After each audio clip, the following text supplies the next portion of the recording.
So hello guys, आज हम quantum mechanics की कुछ बहुत ही ज़्यादा मोस्ट इम्पॉर्टेंट क्वेश्चंस को डिस्कस करेंगे जो कि आपके फाइनल पेपर में पक्का आएंगे। ओके, सो इसी के आधार पर मैंने कुछ इम्पॉर्टेंट क्वेश्चंस बनाए हैं।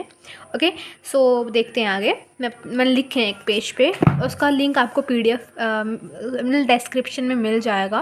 ओके, सो क्वांटम मैकेनिक्स का चैप्टर नंबर 1 में से देखो, टाइम इंडिपेंडेंट एंड डिपेंडेंट है।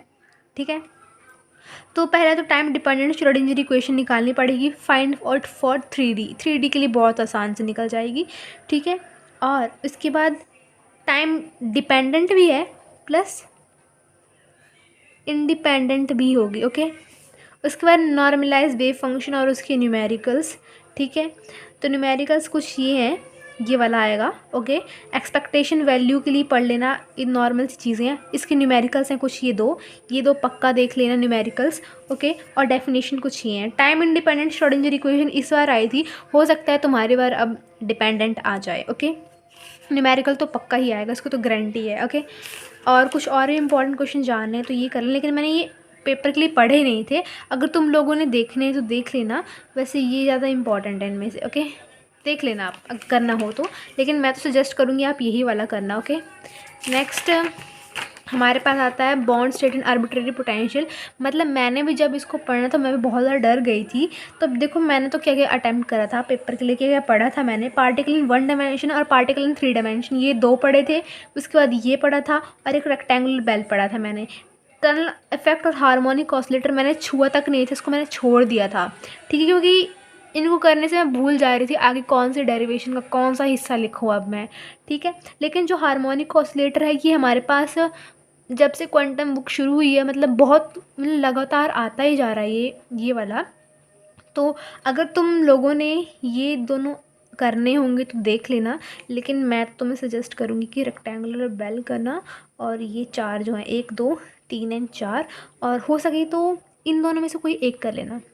इन दोनों में से कोई एक छोड़ लेना, या तो एक कर लेना, या तो इन तीनों में से ये तो करना, लेकिन इन दोनों में से कोई एक देख लेना पक्का। ओके, और ये तो सारे करने ही पड़ेंगे तुम लोगों को, है ना। अब ये करने पड़ेंगे, मैंने भी करे थे, हर किसी ने किए थे। यूनिट 3 में से atoms electric and magnetic field.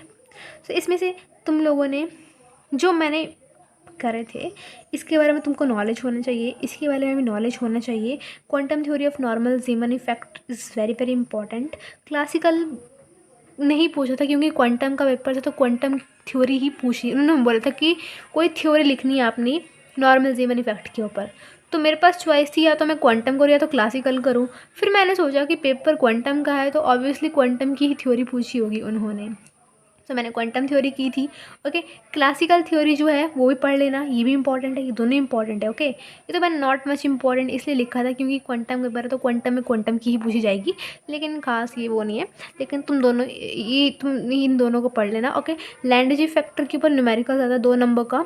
Okay, anomalous जीमन effect हो सकता है कि इस बार तुम्हारे पास नॉर्मल जीमन के आए थे और इस बार तुम्हारे पिछली बार ये आए थे, तो इस बार ये आ जाए। ओके, लार्मर प्रोसेशन के बारे में पूछ सकते हैं, और बोहर मैग्नेट्रॉन का आपको नॉलेज होना चाहिए। ओके, ये चीज़ें atoms in electric magnetic field में।